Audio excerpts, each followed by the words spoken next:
श्री स्वामी समर्थ. नमस्कार. मी नंदिनी. माझ्या यूट्यूब चॅनलवर तुमचं खूप मनापासून स्वागत करत आहे. तुमच्या मनातील सर्व चांगल्या इच्छा स्वामी महाराज पूर्ण करो ही स्वामींच्या चरणी प्रार्थना करते आणि आजच्या नवीन व्हिडिओला सुरुवात करते. तर येत्या 13 मार्चला म्हणजेच गुरुवारी आलेली आहे होळी. होळी हा सण देशभरामध्ये खूप उत्साहाने साजरा केला जातो. हिंदू पंचांगानुसार फाल्गुन महिन्याच्या शुक्ल पक्षातील पौर्णिमेला होलिका दहन हे केले जाते. वाईटावर चांगल्याचा विजय म्हणून साजऱ्या होणाऱ्या सणामध्ये होळी पौर्णिमेचं महत्त्व मोठे सांगितले गेलेले आहे. होळीच्या दुसऱ्या दिवशी धुलिवंदन साजरे केले जाते. होळीचा सण देशभरात वेगवेगळ्या स्वरूपामध्ये साजरा केला जातो. पौर्णिमेच्या सायंकाळपासून होळी सण सुरू होतो. या सणाला डोल पौर्णिमा, धुलवड, मांजरकुळी, उकळी, फगवा, शिमगा असेही नावाने ओळखले जाते. होळी हा सण 13 मार्चला साजरा करण्यात येणार आहे. 13 मार्चला पौर्णिमा तिथी ही 10:35 सुरू होत आहे आणि 14 मार्चला दुपारी 12:23 ही पौर्णिमा असणार आहे. त्यामुळे उदय तिथीनुसार ही जी होळी आहे तर ती 13 मार्चला साजरी करण्यात येणार आहे. होळी हा सण वाईटावर चांगल्याचा विजय म्हणून याचे प्रतीक मानले जाते. या दिवशी सर्वजण आपापसातील मतभेद विसरून एकत्र येऊन रंगांचा हा सण साजरा करतात आणि एकमेकांना रंग लावून शुभेच्छा देतात. आध्यात्मिक दृष्टिकोनातूनही या दिवसाला विशेष महत्त्व दिलं जातं. विशेष प्रसंगी सर्व देवी देवतांची पूजा केल्याने साधकाला भरपूर लाभ मिळतात आणि त्याच्या जीवनात सुख समृद्धी लाभत असते.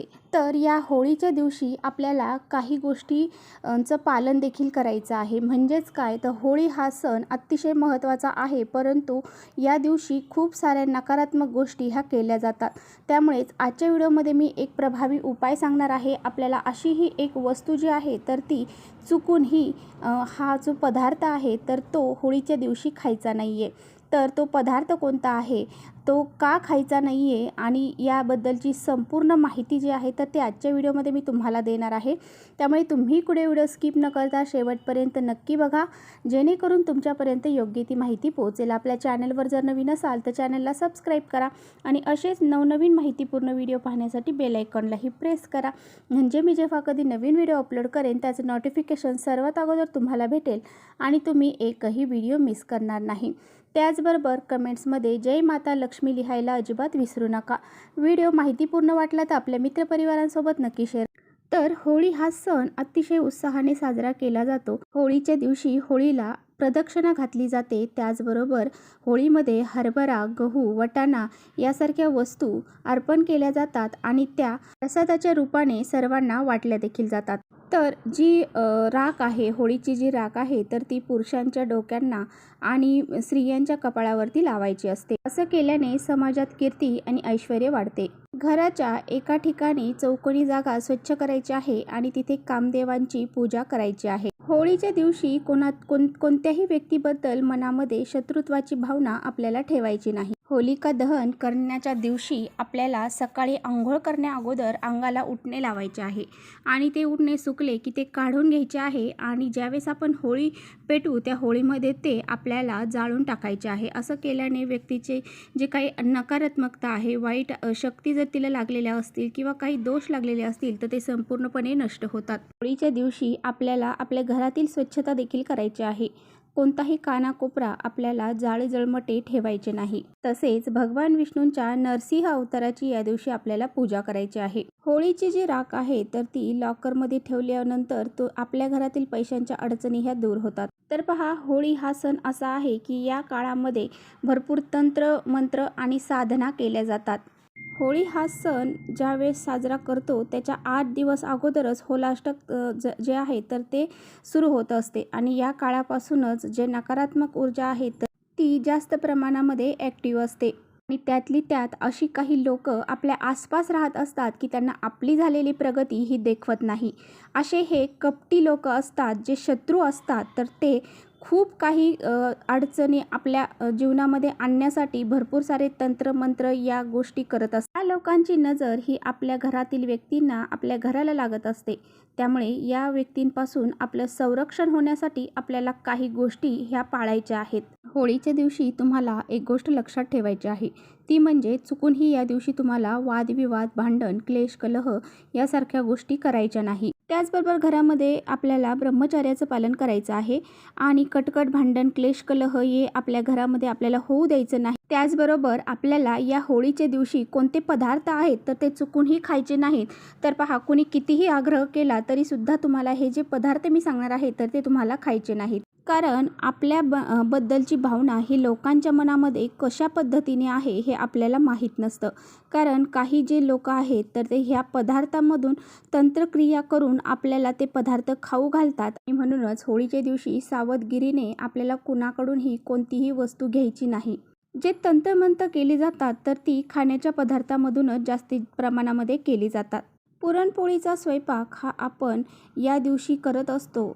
ज्यावेळेस आपण होळी पेटवत असतो त्यावेळेस होळीला नैवेद्य म्हणून पुरणपोळीचा नैवेद्य आपण दाखवत असतो. त्यावेळेस तुम्हाला बघा, कांदा लसूण हा या स्वयंपाकामध्ये चुकूनही वापरायचा नाही. कांदा लसूण हा राहू आणि केतूचं प्रतीक आहे, त्यामुळे आपल्याला कांदा लसूण वर्ज्य करायचा आहे. त्याचबरोबर बघा, जी सफेद कलरची मिठाई असते तर ती आपल्याला या दिवशी चुकूनही खायची नाही. जर तुमच्या घरामध्ये कुणी एखादी बाहेरची व्यक्ती आली आणि तुमची खूप जवळची आहे, तिने काहीतरी मिठाई तुमच्यासाठी घेऊन आलेली आहे, ती मिठाई तुम्हाला दिली तरीसुद्धा चुकूनही ती मिठाई तुम्हाला ग्रहण करायची नाही. तुमचे मित्र असतील, मैत्रिणी असतील, घरातील नातेवाईक असतील, परंतु कितीही जवळचे असू द्या, परंतु तुम्हाला ही पांढऱ्या कलरची मिठाई जी आहे तर ती अजिबात खायची नाही.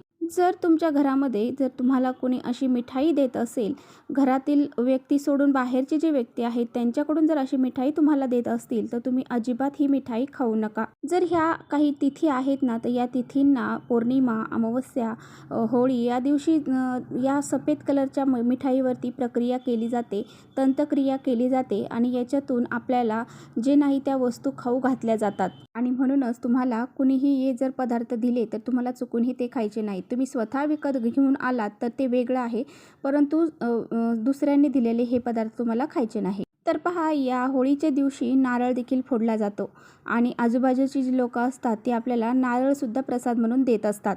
तर तुम्हाला हा जो नारळ आहे प्रसाद म्हणून दिलेला, हा चुकूनही या होळीच्या दिवशी खायचा नाही. आपल्या घरामध्ये जो नारळ आपण फोडतो तोच आपल्याला प्रसाद म्हणून खायचा आहे. इतरांनी दिलेला नारळ हा आपल्याला प्रसाद म्हणून ग्रहण करायचा नाही. त्याचबरोबर आपल्याला अजून एक पदार्थ कोणता आहे तर तो वर्ज्य करायचा आहे, तो म्हणजे विड्याचं पान. होळीच्या दिवशी एखादं विड्याचं पान तुम्हाला कुणीतरी खायला दिलं तर ते चुकूनही तुम्हाला खायचं नाही. त्याच्या पानावरती खूप सारी प्रक्रिया ही केली जाते, म्हणजेच नकारात्मक शक्ती ज्या आहेत तर त्या तयार केल्या जातात आणि यामुळे आपल्यामध्ये ती नकारात्मकता येत असते. त्यामुळे आपल्याला ते विड्याचं पान जे आहे जर कुणी आपल्याला दिलं तर ते अजिबात आपल्याला खायचं नाही. जर तुम्हाला ह्या पदार्थांचं सेवन करायचं आहे, तुम्ही स्वतः विकत आणून हे पदार्थ सेवन करू शकता, परंतु इतरांनी दिलेले जे पदार्थ आहेत ते तुम्हाला चुकूनही ग्रहण या दिवशी करायचे नाही. त्याचबरोबर या दिवशी महिलांनी घरातला जो कचरा काढत असतो तो कचरा तसाच घरामध्ये ठेवू नका. ची लवकरात लवकर विल्हेवाट लावावी, कारण नकारात्मकता ही कचऱ्यामध्ये जास्त प्रमाणामध्ये साठली जाते. तसेच या दिवशी आपल्या आसपास कुत्रे असतात, वेगवेगळे प्राणी असतात, त्यांना हनुमान या दिवशी आपल्याला करायचे नाही. आणि जर तुमच्या आसपास एखादं मंदिर असेल तर तुम्हाला एखादी वस्तू दान जर करायची असेल तर तुम्ही नक्कीच आपल्या यथाशक्तीनुसार काही ना काही वस्तू ही दान करू शकता. अशा पद्धतीने ह्या काही छोट्या छोट्या गोष्टी आहेत तर त्या तुम्हाला या होळीच्या दिवशी नक्कीच पाळायच्या आहेत. तर चला इथेच थांबवते. माझा व्हिडिओ थोडा जरी आवडला असेल तर नक्की लाईक करा. चॅनलवर नवीन असाल तर चॅनलला सबस्क्राईब करा. परत भेटूया अशाच छानशा व्हिडिओसोबत. तोपर्यंत श्री स्वामी समर्थ.